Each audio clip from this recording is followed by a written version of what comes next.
This is the Louie T Network.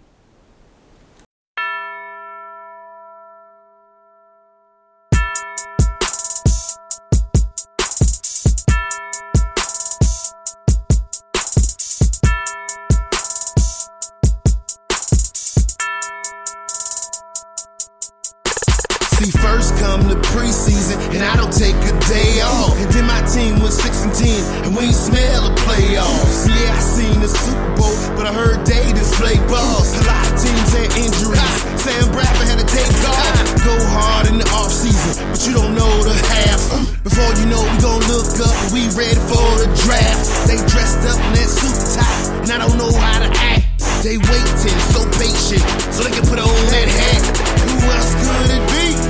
But your man Luke. Okay, so when she asks you where you was at, you tell her you in the lab room. Who else could it be? But your man Luke. Okay, so when she asks where you was at, you can tell her you was in the lab room. Yeah.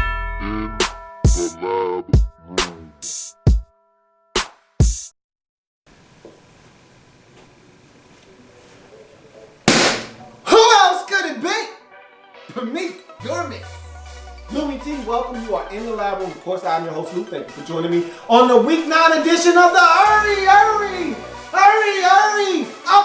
offense. It feels good to be back in the saddle. Feels good to be home, baby. Feels good to be home. I missed you guys, man. Felt out of the loop last week not doing the Hurry Up offense. If you've been following the channel, you know exactly why I was absent last week, but I'm back.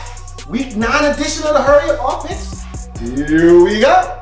Off to Pittsburgh we go, where the Oakland Raiders came to town looking to steal a victory. This team's playing outstanding football, coming off a huge win at home versus the Jets. Another huge AFC playoff implication game here. Both teams sniffing around the wild card. Neither one of these teams going to win their division most likely. So wild card in play for both of these teams. Tiebreaker could come down to this very game at the end of the season. So this is a huge one. We start with the Raiders in this game. Quick strike on the opening possession. They get a stop, a huge one on 4th down after the Steelers were driving looking for points. Then they quick strike the Steelers. Big run by Latavius Murray. Crabtree in the end zone. A couple plays later, and boom, just like that, 7-0. Really good start for a team that I thought needed to get off to a good start in this game on the road against the Steelers team that's been there, done that before. Raiders team, not so much. So to start the way they did, I was really impressed with that. Solid offensive performance in this game. To be frank with you, their offense was tremendous. They did not lose this game because of their offense. It was because their defense was scorched in this game. You can't give up the type of yardage and plays that they did in this game and expect to win on the road against the type of an opponent like the Pittsburgh Steelers. But let's talk about this Raiders offense, because they were dynamic and they have been for much of this season. The 4 card, folks. The 4 card. Derek Carr is starting to ascend as one of the best young quarterbacks in this league. And we talk about those second-year quarterbacks, Blake Bortles, Teddy Bridgewater, and Derek Carr. We talk about where do they rank. And I'm a big Blake Bortles guy, but I'm going to tell you right now, who's playing the best out of all these guys? Derek Carr, the 4 Carr. And I love what he's doing. And my question was, how do you respond to teams blitzing you? How do you handle that duress? He's handled it like a pro, like a champ this season. He's making teams pay for blitzing him. The offensive line up front, I think, is doing a phenomenal job of protecting him. When he gets time, he is carving up teams with surgical precision.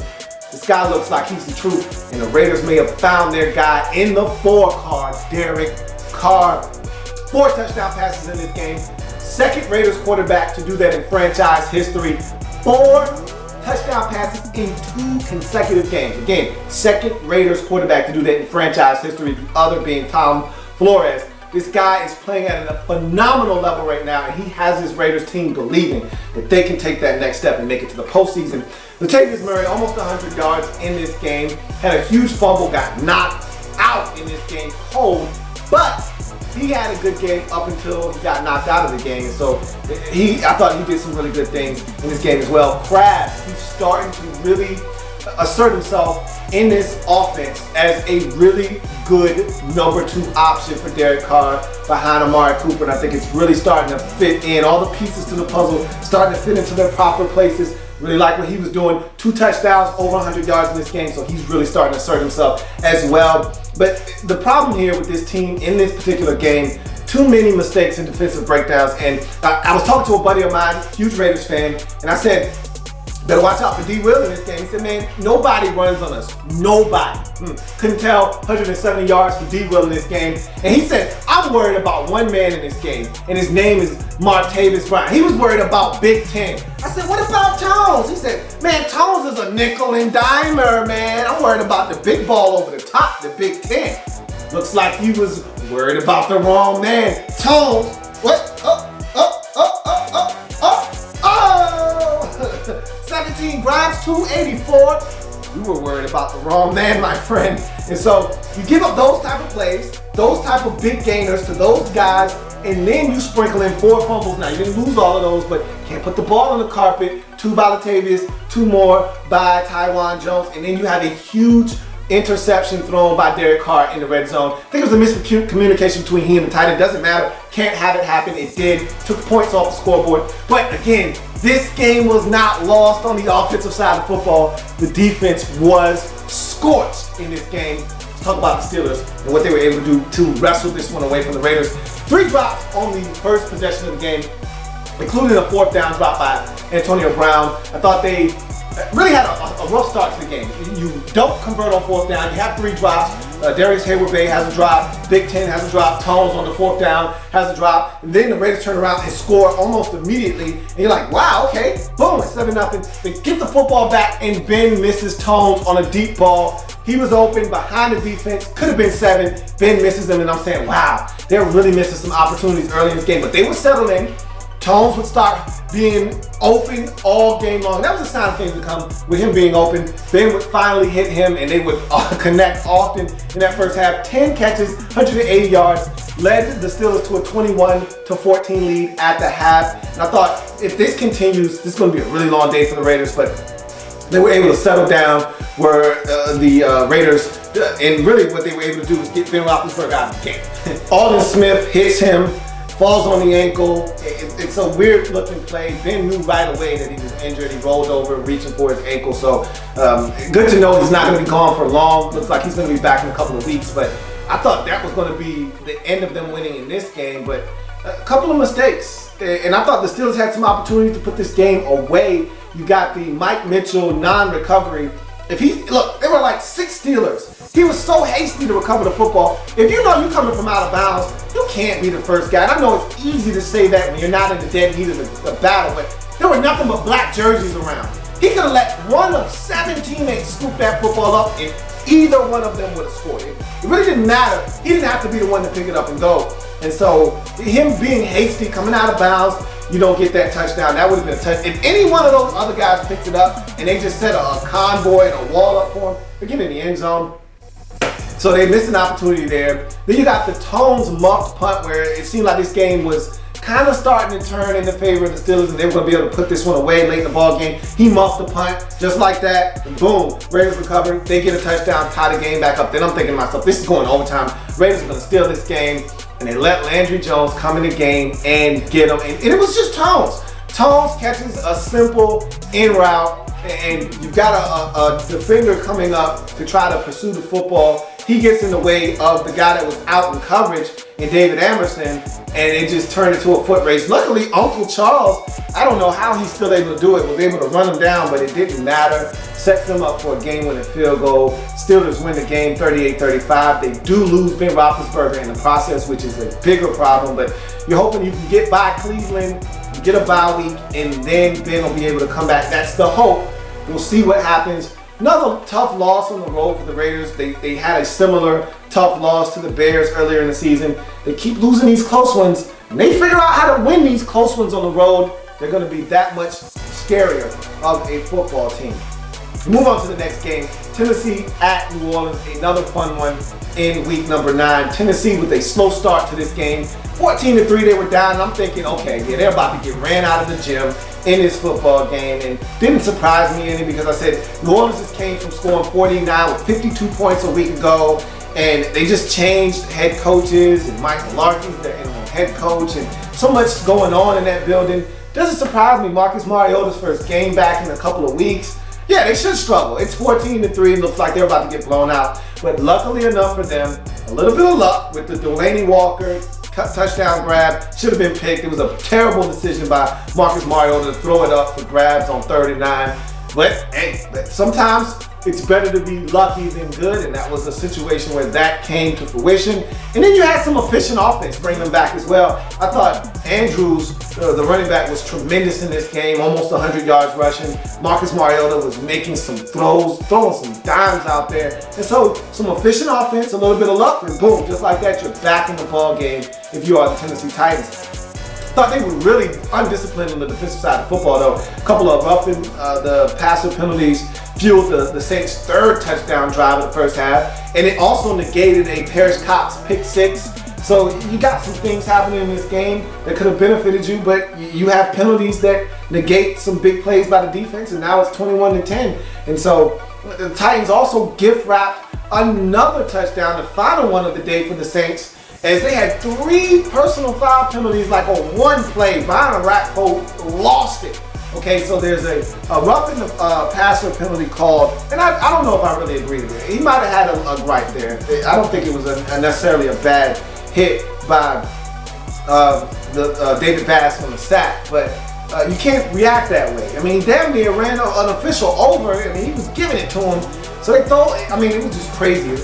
You rarely see personal foul on top of personal foul on top of personal foul. And really, like after the second one, it was like half the distance to the goal because they were already in the red zone. But it doesn't matter. These are the type of things you can't have happen. And so, boom, just like that, it's 28 now to 20 in the ball game. But the Titans hung tough. I actually thought that Brian Orakpo had an outstanding game. Thought he put consistent pressure on Drew Brees in this game. I thought the Titans defense after the start of the game was really pretty good. I mean, outside of the penalties and some of those mistakes that they had, helping the Saints out, I thought they actually settled in and got pressure, because this game looked like it was going to be another one of those shootouts where the Saints scored, 45 points early in the game. They were doing whatever they wanted to do, going up and down the field, and the defense settled in and started getting pressure consistently on Drew Brees, and they scored 28 points, I want to say, early in the third quarter, and they didn't score another point the entire game, and that really is a huge test to this Titans defense. So I really want to say that they played a really good game after the slow start. Awesome game tying drive and overtime drive by Marcus Mariota. He just shows you, every time you may start to think, did the Titans make a mistake? He had a couple of rough games in there. He shows you why they made him the 2nd overall pick in this draft. Because this guy can make some things happen, and then that game time drive shows the poise and the moxie. He showed you why his poise is something that's going to take him a long way in this league. And then the drive in overtime to not only take his team down there and put him in a position to win the game, but to put the dagger in the back of the Saints with the rollout and the throwback across the field. It was a beautiful executed play. But the Titans almost threw the game away, okay? Really conservative approach by Mike Mularkey. I don't like it. You're in field goal range, you think, and you run the football on 3rd and like 3. And I don't really understand the logic behind this, but they run the football, they kick it from 55, it's short, it dinks off of the upright. Saints get the football in great field position. I just told you it was a 55-yard field goal, which is why you don't run in that situation. You want to get as many yards as possible. You pick up the first down without Marcus Mariota was hot. He was flaming. Let him throw the football. And so I didn't really like that play call. It almost backfired because the Saints get into field goal range off of the miss. But luckily, the Titans have a jailbreak, blocked the field goal, sends the game to overtime. Rest is history. Let's talk about the Saints in this game. This game could have been over at halftime if not for the mistakes, okay? If you don't make the mistakes, you probably win this game, because it was 14-3. Saints were really taking it to the Titans. And just think about this. Titans are reeling. This is a football team that hasn't won since week 1. They've lost 6 straight games. They're in here we go again mode, okay? You jump on top of these guys 14-3. They're really desperate, okay? New head coach on that sidelines. He didn't know what the hell's going on. And yeah, he's been a head coach before. It doesn't matter. Different circumstances, different situation. You got him right where you want him. And Marcus Mariota throws up a gimme, a layup. He throws up a bunny, and your two defenders fight over the football. I got it. Nobody's got it. Delaney Walker's got it. He's going into the end zone. And just like that, you change the football game. You pick that off, and let's say Jerry Bird is able to get a 15-yard return. Drew Brees has already scored 2 touchdowns in this game. He's going for a third. This game is over. At 21-3, this game is done. Instead, it's 14-10. You're back in this ball game. Then you got a fumble on the kickoff return by your return man Murphy, and just like that, you're giving Titans, you're giving these guys life. Why? Okay, put them away. You had a chance, you didn't, and that's why you lost this football game. Saints get away with a fumble of their own right before the half on Dexter McCluster. They were going for points with the Titans. I didn't think that was a fumble because I heard whistles. I thought they called this forward progress stop. All of a sudden the ball comes out, and next thing you know, it's Saints ball. I don't know if I agree with that. I thought that was a little shaky, but okay, fine. No points there for the Titans. You go to halftime up 21-17. Terrible sack and interception on back-to-back snaps by Drew Brees. Okay, so you take the sack, fine. You cannot throw the football up for grabs when you're going to get points on the scoreboard. It end up being picked off by B.W. Webb. That can't. You're a veteran. You know better than that, Drew. You can't do that, man. And so I just thought it was a bad sequence of plays, taking the sack on the play prior and then turn around throwing an interception on the next play. And again, when you lose a ball game and end up going to overtime, you look back on plays like that and say, damn, if I would have just took the sack again or threw the football away, we would have got a field goal attempt. Might have won the game in regulation. Who knows? Defense collapsed in this game for the Saints, though. I mean, look, this defense was bad last week versus the Giants. Offense bailed you out by scoring 52 when you gave up 49. You turn around and you give up a whole bunch of points again, 34 this week, to a Titans team that was struggling. 4 touchdown passes to Marcus Mariota. Yeah, one of them was lucky. It doesn't matter. You did that on the defensive side of football by fighting over the ball. You allow Andrews and that running game to go over 100 yards. You struggled defensively yet again. Give up 34 and the ball game. And the special teams let you down with the punt, with the field goal block. It's just one of those things where you just had an opportunity to win and you let it slip through your fingers. Titans get it done, get their second win of the season, go to 2-6 with a 34-28 win in overtime. You move on to the next matchup, Miami at Buffalo. Buffalo already put the screws to this Miami team earlier in the season in Miami, looking to do it again. And this is just one of those things where the Dolphins struggle with the Bills. They just do, okay? I think they won 1 game out of the last 5 meetings between the two teams. They just struggle with the Bills, especially in Buffalo. When the game's in Buffalo, it's really bad. And that was one of these situations. Early game struggles continue for the Dolphins. They had a safety last game against the Patriots on Thursday night. This time, they didn't waste any time getting a safety. They did it on the first snap of the game for them offensively. They got to fix that. I mean, that's the second game in a row that Pouncey and that was a fastball. I heard one of the commentators say that Tannehill's got to catch that. That ball had that was hot sauce to go on that ball. I mean, Pouncey put some steam on that one. You couldn't ask him to catch that. Yikes! No way. That one went past his head so damn fast, I thought it made his head spin. No way. He couldn't have caught that. So you get off to a really bad start. Horrible clock management to end the first half by your head coach. And look, I know Dan Campbell doesn't know what he's doing, but come on, guys. You got a timeout. The play ended with about 15 seconds, and they don't call a timeout until there's 4 seconds left on the clock. Are you kidding me? I mean, what are you doing? Either you're going to kick a field goal or you're going to go for a touchdown. Make up your mind, though. Do something. They did nothing, and they get nothing. And that's what you get. When you do nothing, you get nothing. And it ended up being 19-7 at half because he didn't know what to do. And so, yeah, that's what happens when you have an interim head coach who's never been a head coach before.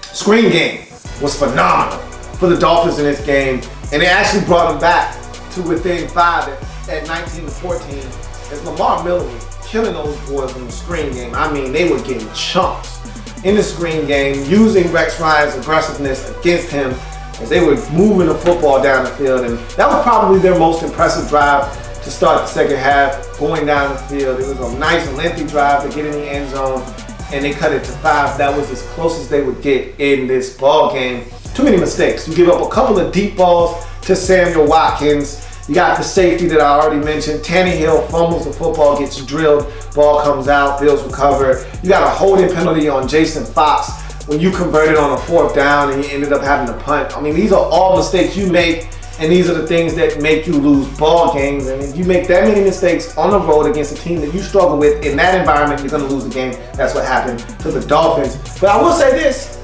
If you're looking for a silver lining in this cloud, Jay Ajayi, the J train, looks very promising. I like what I saw, didn't you?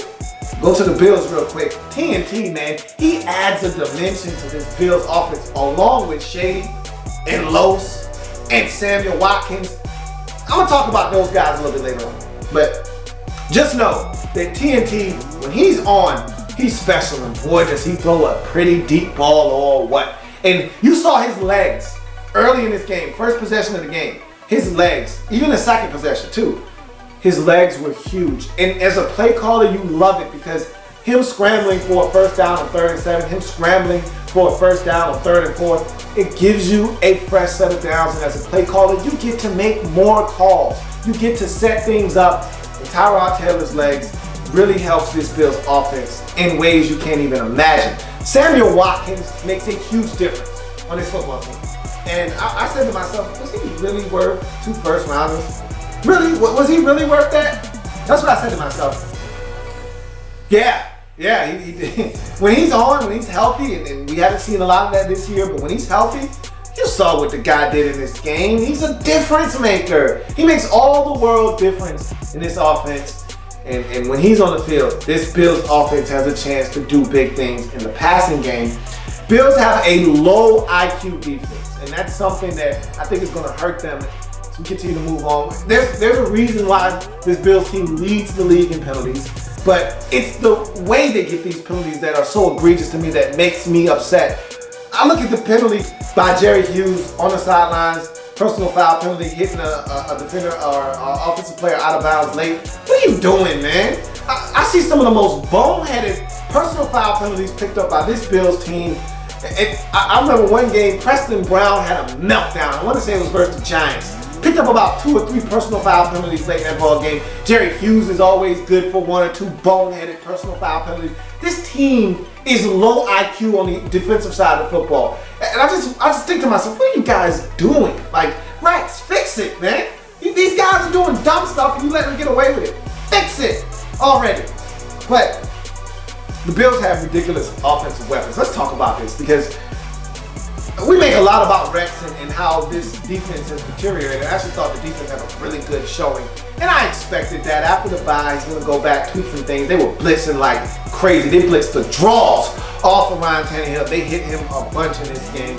And that was good to see. You got the corners out there that you trust. You love your secondary. Then go after them. All right, go after these quarterbacks. But these offensive weapons, man, straight up. Los, 9 for $110 and 2 touches. Los is nasty, man.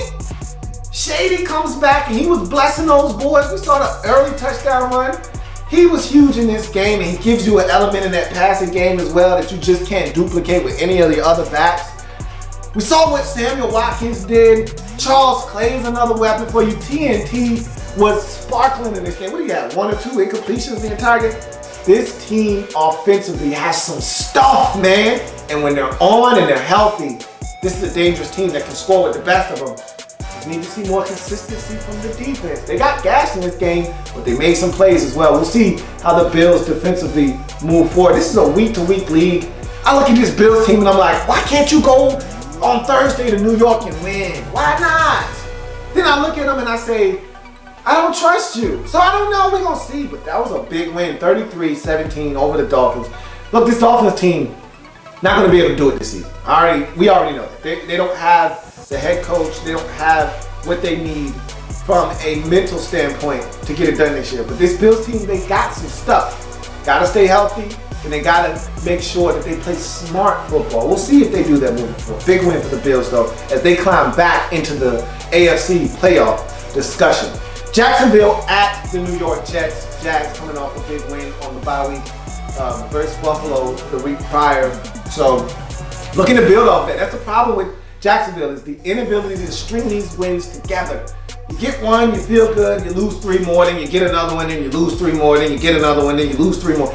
Start stringing these W's together. For the Jets, man, a lot of injuries last week. It was rough in Oakland, looking to bounce back. They're playing Ryan Fitzpatrick at the quarterback position with a bone in his hand. He needs surgery, but it's in his non-throwing hand, so they threw him out there. That just tells you the lack of confidence in Geno Smith. I don't blame them. We go to New York or New Jersey in the Meadowlands. Jacksonville run defense was remarkable in this game. 23 carries with 26 yards for Chris Ivory.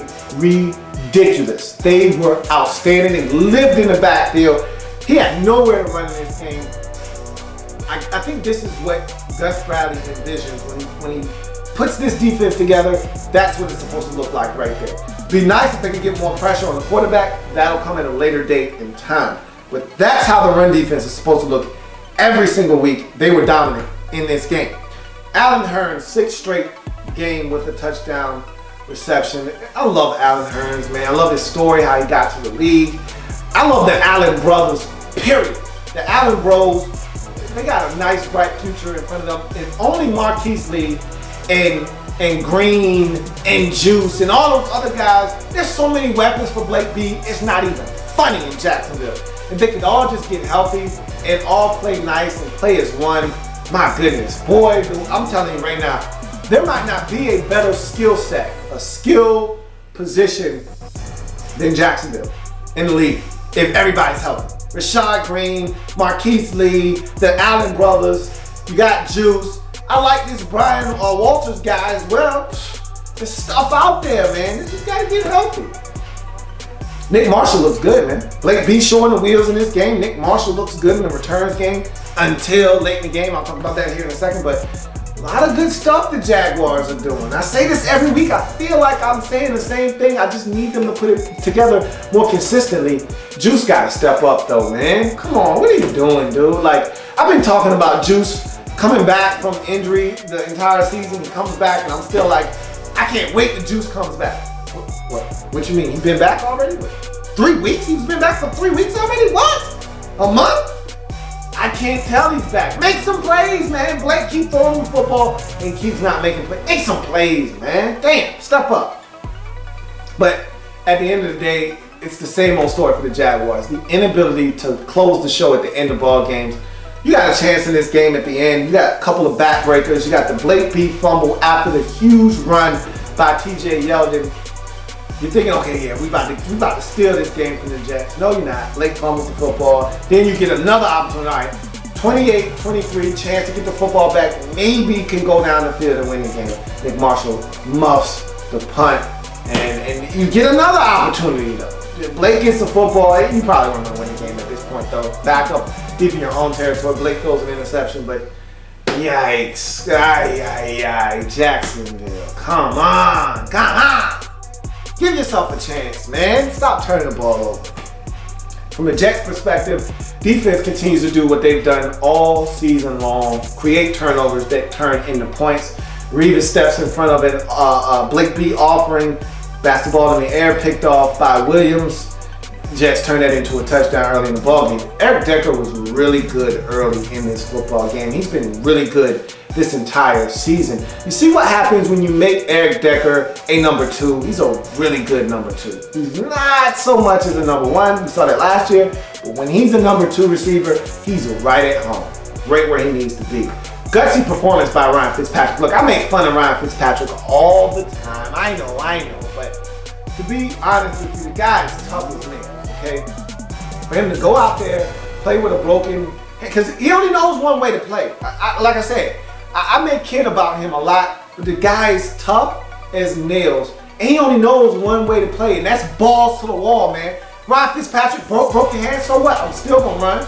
You know, I'm still gonna take some shots. I'm still gonna take some risks. That's Ryan Fitzpatrick. That's been him his entire career. I commend him for going out there and playing with a broken hand and slinging it around and not making any mistakes. No turnovers in this game.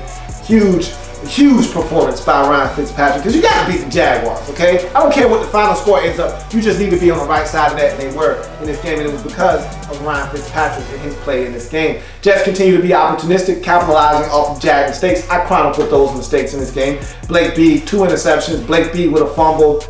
You got Nick Marshall with a fumble. They made mistakes. The Jets took advantage of those mistakes. They won this football game. Awful game for Chris Ivory, though. That's 2 in a row. Raiders shut him down. Jags made it look even worse. I wonder if he's really, really banged up. Like, does he need to sit down for a week or two? Like, this Thursday night game probably isn't the best spot for him if he is banged up. But what will be good for him is the 10 days afterwards that he's going to get off until the next week's game. Really will give him a chance to get back, because this doesn't look like the Chris Ivory that was kicking teams' ass earlier in the season. He looks really, really banged up in this week, and he did last week as well. But Jets get it done, 28-23, beat the Jaguars. Like I said, doesn't matter how it looks, doesn't matter what the score is, as long as you're on the right side of it. Jets get it done, Jags do not, and Jets move on to 5-3 on the season. St. Louis Rams at the Minnesota Vikings, huge game in the NFC. 5-2 Vikings, 4-3 Rams. Wow, this is a big one. Okay, again, another set of teams probably not going to win their division, although I wouldn't count the Vikings out in theirs. Probably not going to win their division, but looking for some NFC playoff action for both these teams. Gonna have to win this game. Win, huge factor in this game. So we could be talking about a tiebreaker down the road, but the wind was howling in this game. Start with the Rams. Rams remain committed to the run despite the Vikings being very aggressive in their run defense. But that approach, sticking with the run even though they were getting stuck, opened up a huge play action shot down the field to Kenny Britt that they execute. Turns into a touchdown a couple plays later. And they go for 2. Why? I know the wind was blowing in that direction, but was that the smart thing to do? They don't get it. They end up losing the game. They kicked the extra point and made it. Would we have a different game? Hard to really say. Okay, hard to say. But you always look back on those things when you lose a game like this. Showtime. Showtime! Huge part of the run game in the first half. Tavon Austin got the football on like 87 jet sweeps. I mean, I'm not mad at you. If it's working and it's not broken, why fix it? Keep giving it to him. He was gashing the Vikings. 9 here, 7 there, 11, 13, 6. He was killing it on the ground. And so I thought it was really good on the Rams' part. Just keep feeding him the football. If he's making plays, give it to him. But Rams started out this game down 10-0, scored 15 unanswered points to end the first half, and they took a 15-10 lead till the halftime break. They had an opportunity to extend their lead in the second half. Tavon Austin, showtime, drops a deep ball, and if he catches this, the defender had fallen down on the play. I'd like to think that this is a touchdown, man. You gotta catch that one. You gotta have it, and those are the type of plays you gotta make on the road. You gotta find a way to come up with that one. And he just totally rejected the football, threw it on the ground. That was a tough drop. LaMarcus Joyner's hit on 2.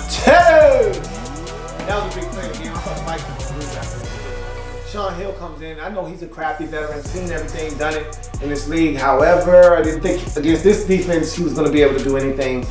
And he really didn't do anything. But everybody wants to debate dirty hit, clean hit, dirty play, legal play, whatever. He picked up a flag on the play. Mike Zimmer, of course, not happy about it after the game. We all know about that. I don't think his intent was to knock Teto out of the game. But we do know about Jeff Fisher's history. We know about Greg Williams' history. We know that this Rams team, they color outside the lines. There's no secret there. So if you put those things together, it looks a little bad, but I don't think the intent was to knock him out of the game. He definitely intended to inflict some punishment. I don't think he intended on knocking him out of the game, but it did happen, and I thought that was going to be the turning point in the game. Luckily for the Vikings, it was not. Rams able to get into the scoring field goal range late in the ball game twice. They miss one, they get it back, they go down, they get it in there, and this time they make the field goal, take the game to overtime, weren't able to get it done. Let's talk about the Vikings. Fast start for the Vikings, jumping out to a 10-0 lead. I thought they did that on the strength of A.D. Adrian Peterson and bootleg action off of the run game by Teto set them up for a 10-0 lead early in the ball game. Linval Joseph never trust a man with 2 first names. They act like Linval Joseph acted in this game. Like a beast. That dude was all over the field in this game, and I've loved his game ever since he was a New York Giant. He's playing outstanding football this season for the Vikings. Part of the reason why that defensive line lights out against the run, and lights out, period. And so, Tedo using his legs on the touchdown run and the subsequent 2-point conversion afterwards to stop that 15-0 run the Rams had been on, gives them an 18-15 lead. We know, shortly thereafter he gets knocked out of the ball game by LaMarcus Joyner, but he had put his team in a good position before getting hurt to try to win this game. I thought the Vikings defense was trifling in the second half, just downright filthy. Didn't allow the Rams past midfield until the 4-minute mark of the fourth quarter. Okay, they were absolutely stifling in that second half, and if not for some wind and some, funny business late, they probably would have had a chance to win this game right out in regulation. But as fate would have it, game went to overtime. They actually do something you rarely see. They took the wind after winning the toss in overtime and allowed the Rams to receive. Could have backfired, but it was a smart play on the part of head coach Mike Zimmer. He trusted his defense to go out and do what they had done basically all second half, which is shut down the Rams, and they did that. Got the football back, drove it right down the field on the back of Adrian Peterson. Got the field goal and win the football game 21-18. Huge win for the Vikings, and don't look now, they're tied with the Green Bay Packers in the NFC North. Tough loss for the Rams, but that's a good football team they lost to in the Vikings. Hard-nosed defense. Rams gave it a good run, just didn't have enough offensively, and I thought that's what was going to happen in that ball game. Not enough offensively to get it done. They signed Wes Welker to try to help them on third downs. We'll see if that's an efficient ploy for them, because we don't know, man. Wes takes one of those shots to the head, man. He's going down and he's not getting up, so a little nervous about that, but we'll see if Wes Welker is able to help them in St. Louis down the road. And of course, the main event, okay? All those other games were appetizers. This was the main event in week number 9 in the Football League. Green Bay Packers at the Carolina Panthers. Wow, this game had playoff-like intensity, man. I felt like I was watching a playoff game. I couldn't leave my seat. I was glued to my television. This was some really compelling theater right here. Packers came out of the gate with intensity early. Got out to a 7-3 lead. They gave up 24 unanswered points in this game, and I'm like, yikes. And really, I didn't see it happening. Like, when it happened, it was happening, and I'm like, what the hell is happening? Like, I didn't really understand what I was watching. The Panthers were just pouring it on, and I'm like, what the hell is... I felt like one of their ex-coaches. What the hell is going on out there? I really didn't know what I was seeing. But the big plays they were giving up was the reason for the 27-7 lead at halftime. Funches with a big ball down the field. Cotchery wide open on a 3rd and long. How do you lose that guy that wide open? I just don't know. Philly Brown with a touchdown. Downtown Philly Brown, Corey Brown, whatever the hell Brown he is now. Touchdown right before the half. You got penalties on the offensive line. You got pressure. They stayed in 3rd and long the entire first half. You can't live like that against this kind of defense. No way, no how are you going to survive. And those 3rd downs with 3rd and longs, they couldn't convert them. Panthers kept getting the football back and kept making the Packers pay. And I thought they really, and then you also had a fumble by Eddie Lacy that led to some Panther points. And then I said to myself, James Starks was the reason why you scored on that opening, that first possession that you scored a touchdown on. Why isn't he playing more? I thought he was the guy that should have been playing more in the first half. And he didn't start really playing until after that fumble by Eddie Lacy. And by that time, it was too late. The Panthers had already really poured it on and started scoring in this game. So I just thought the Packers did some things that, you know, you're not really used to seeing them mess up. Like, normally when James Starks has the hot hand, he'd stay with James Starks. They didn't do that in this game. He was cutting it back against the grain, against this aggressive Panthers defense and gashing them. And Eddie Lacy was just running up guys' backs and not getting anything. And so I thought they missed an opportunity to do some things in the run game with James Starks. But that's nor here nor there. It was 27-7. Great start to the second half, though. On the deep ball to Randall Cobb down the sideline, gets in the end zone. And I said to myself, okay, here comes the Packers. 27-14. Here they come. Giddy up. They about to get on that horse. Here we come. Nah, that's not what this is, okay? And They didn't do much else until the fourth quarter. After that, Panthers scored 10 unanswered after that to take a 37-14 lead. And I'm like, I'm scratching my head, folks. I'm like, what the hell is this? Like, really? Like, that's what you show up and do? This is what I didn't sign up for this. So I'm watching this in total disbelief. Rodgers was harassed all day long, and that's one of the questions that I have for this Panthers defense is, can you consistently get pressure on the quarterback? We're gonna talk about that a little bit later on, but 5 sacks on Aaron Rodgers, the most he's been sacked since 2012. So they were applying pressure. He was never comfortable in this game. They had a little scuffle on it. When you get your ass whooped on the road, and this is 2 weeks in a row that they've been thoroughly handled, they're not used to that. So you start getting turmoil on the sidelines. BJ Raji getting into it with Clinton Dix. I'm like, are y'all unraveling in Carolina? Like, y'all need to pull y'all damn self together. What are y'all doing? Embarrassing y'allself in front of people like that, man. Get it together. So it was just a lot of nonsense going on for the Packers, and you're just not used to seeing that type of stuff. But I will say, young fella, Demarius Randall, ball player, okay? That young man there, and I've seen it all year long, and you've been seeing it consistently of late. Got his first interception last week. Got a big interception. I'm not sure if that was really an interception or not. I'm gonna be frank with you. I thought that was incomplete, but nonetheless, I never like to take it away from a young fella. You make a play, I'm gonna give you your play. And so that was a bad decision by Cam, bad throw, bad decision, all of that good stuff. Picked off by Demarius Randall. I'm thinking, he's gonna tie this game, take it to overtime, just like the Colts did last week.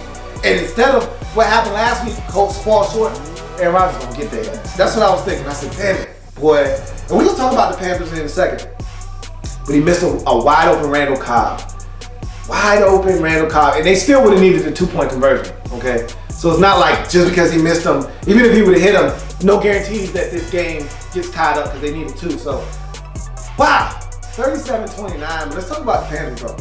Dominant first half. And the reason why this Panthers team is 8-0 right now and they're the best team in the NFC is because of one man and one man alone. Look up in the sky, it's a bird, it's a plane. Nope, it's number 1. And Cam is his name. Super Cam. That man is amazing, okay? Did you see some of the stuff he was doing in the first half? The touchdown run? Who else is stretching the ball out like that and not fumbling? Like, you don't ever want to see a player doing that, except if his name is Cam Newton. the touchdown throw to Greg O.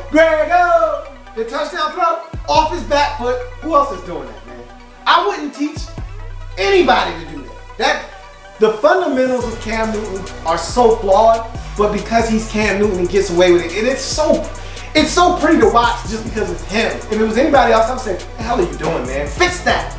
And I came down on him a couple weeks back because of his footwork, and he does need to fix it, but he can get away with so many things because of that cannon that he has that's called a right arm. Ridiculous. The throw, the Devin punches down the field, defender draped. I don't even know how they didn't call pass interference. The defender was draped all over him. Put it right in the breastfed him. Pass was so feathery soft like drugstore cotton. Yikes! Can't throw it any better than that. And the pocket was crumbling around him. Cam Newton was special in that first half, man. Unbelievable. Defense was flying around in that first half. Sean McDermott, God damn, Sean McDermott was doing his damn thing in that game. He was mixing up these blitzes. There was some blitzes where I'm like, I've never seen, and I've watched a lot of football, guys. I've never seen that one before. Like, they were moving guys around the line of scrimmage. Thomas Davis coming free. Luke Kuechly coming free. One play, K1 short. KK was in the backfield. Before Aaron Rodgers could even turn around, I'm like, how the hell did he get back there so fast? Sean McDermott was doing some special stuff, guys. That's how you generate pressure. If you don't have one guy that can win consistently, even though KK, he's winning consistently. I'm talking about these edges, though. You don't have a guy that can win consistently. That's how you dial it up, man. They had Aaron Rodgers flustered in that first half. Don't ever do that Joe Webb play again. I don't ever want to see that again. Why do you need to do that with Joe Webb when you have the real thing on every snap back there doing the same damn thing in Cam Newton? Anything Joe Webb can do, Cam Newton can do it like 15 times better. So do me a favor. Don't put Joe Webb in the game at quarterback ever again. Thanks. Lose that play in the playbook. Welcome to the party, Devin Funches. Welcome to the party, man. We've been waiting. There's been a seat back here with your name on it for like 8 weeks. Welcome to the damn party, man. We've been waiting on you. So it's good to see him get involved, catch a touchdown pass, catch a deep ball. He had his coming out party. They need more of that from Devin Funches moving forward. I got a couple of analogies for the Panthers fans out there, and some of this explains why you don't get enough credit as Panthers fans, and this team doesn't get enough credit out there. And I'm a Memphis Grizzlies fan, so my first analogy is a Grizzlies analogy. I'm a Memphis Grizzlies fan. We don't get enough respect, and we haven't, and some of it is rightly deserved in basketball because nobody ever thinks we're gonna win. You don't want to play the Grizzlies. No, you don't want to play the Grizzlies. They're a scary team, but they don't scare you enough to the point where you feel like they're a championship contender. And the reason why is because the Grizzlies, it's never pretty. They call it grit and grind. Same thing the Panthers are doing. It's grit and grind. It's never pretty. It's always ugly, but it's so successful. It's their way of doing things. With the Grizzlies, everybody in basketball run up and down the court, stretch fours. We don't have any of that stuff. We beat you down low. We pound you into submission. We hit the boards. We play bully ball. That's our brand of basketball. Same thing with the Panthers. That's their brand of football. They block and glue you up. They scratch you. They do what they do on a consistent basis. And you look up at the scoreboard and they get it done. And everybody's asking how. Another thing to me that parallels between the two teams, the Grizzlies never do anything at free agency because they can't. They don't have the cap space, and they don't have the most desirable location that everybody wants to come and play basketball at. We needed shooting for the longest. We still haven't gotten it. It's just hard for us to do stuff in the offseason. Panthers do nothing. I think this is the one that really gets me all the time is the Panthers do nothing every year, and I get mad at their general manager every single year. He actually lied to me last all season, said, I'm not shopping at the dollar store this year. I'm not shopping on the clearance rack. I'm going to go get some real stuff. All right, that's what Dave Gettleman told me last year. He lied to me. He went out and got some more cheap stuff. And I said, what are you doing, Dave? Fix this team. You got money, man. Go out and make some stuff happen. You couldn't make nothing happen. And so you're thinking, this team's going to stink. They don't have enough talent. And what you're missing, and the same thing people miss with the Grizzlies, is that same nucleus of Mike Conley, Tony Allen, Marc Gasol. Those guys have been together, okay? They call them the core four. Tony Allen, Mike Conley, Zach Randolph, and Marc Gasol been together, seems like for about 6-7 years now. They've been through all the wars together. They've been through all these battles. They're battle tested. So they know how to get it done. And the thing that you can't understate, especially in football, is how your teammates respond to adversity. When you've been together, and this is why you cannot understate continuity. When you've been together in battles with guys, you know how they're going to respond to a little bit of adversity. You look over your left shoulder, if you're Luke Kuechly, and you see Thomas Davis, and you know what's beating inside his chest. So when it gets tough in this game, I know I can look over my shoulder at 58, and he's going to get it done. You look over your other shoulder, and you see one of these guys that's been on the roster with you like a Star Latulele, and you say, okay, I know what Star's gonna do in this situation. I know what K1 Sharp's gonna do in this situation. You look at the offensive side of football, I know what Jay Stu's gonna do. I know what Cam's gonna do. I know what these guys are about. They've been in the battle in the trenches with me. I know what these guys are about. I know Grego! I know what he's about, because he's been here with me. You can't understate continuity. And I think sometimes we overlook it. Yeah, the Panthers don't have the most flashy players, and Cam doesn't have and post the most flashy numbers. But they get it done. Just like my Grizzlies, they get it done. Are they good enough to win a championship? Stay tuned, to be continued. But they get it done, just like my Grizzlies do, every single year. I got another analogy for you though. This team, they play some good ball for about 3.5 quarters. Every game, it seems like. Especially the last two. It's like a pitcher who pitches an 8-inning gem. And you're like, all right, let's send the closer in here to shut it down. Shut the game down, win this game.